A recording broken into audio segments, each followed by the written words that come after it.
The students that I've taught have mixed opinions about using iPads and tablets. Some of them quite like it because their book bags are a lot lighter, while others of them really miss the textbooks because they are more tactile and they liked turning the pages. And lastly, I asked him about a lesson plan that he could use in a classroom, which ties integrated technology in strongly. And the one that he gave me, he didn't give me, a traditional lesson plan. He kind of spoke it out to me. And what he recommended was what he uses when he wants to review something. That would be a Kahoot.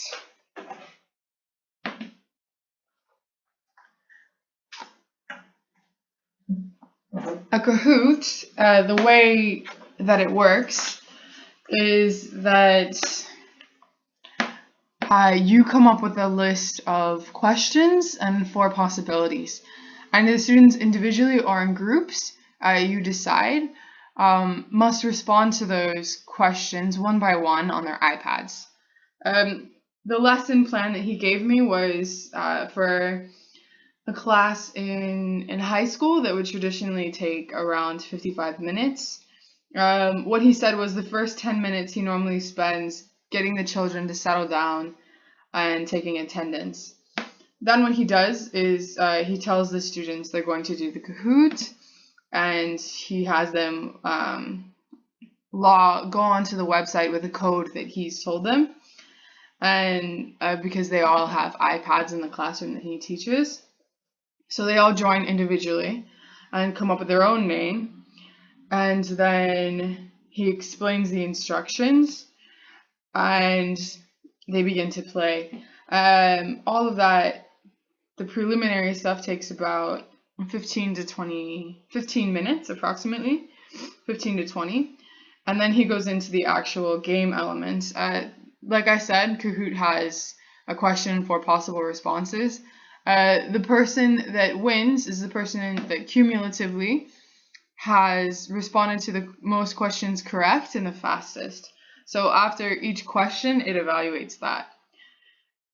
So he plays this as a review activity for lots of different things, and the children really seem to enjoy it because it's fast-paced, it's engaging, they get to use their iPads, so they really do enjoy it. And that takes about 30 minutes, and then for the last few minutes he reviews any kind of project deadline, homework, or when the exam will be, just a quick reminder. My analysis of this lesson would be that I think it follows the ISTA standards for education, the teacher guidelines, because it is an educator designing authentic learner-driven activities for the students, because it is, like I said, a very engaging activity. I've seen this firsthand in the classroom. Students get very competitive and they're very active in it because there's a time limit set for them to complete it. The other way I think it follows the IST standards for educators is analyst, because with this game, you don't have the students' names, which is quite nice for them, because if they get it wrong, then they don't feel pressured, because people don't know what name they put. But it is good for the teacher because you can see the percentage of students that have grasped the concepts that you have been teaching. And lastly, I believe this is an appropriate and effective lesson plan because it goes well with students of all ages. I've seen this performed in kids in 7th grade and kids in 12th grade, and they all really enjoy it, and it's a fun way to review material without the students feeling like you're doing it in a way. So this was a lesson plan that I analyzed, and I wouldn't make any changes to it because I think it's quite effective the way that it is, and I will definitely use it myself, and I have used it in the past. I definitely will use it in the future as a lead teacher.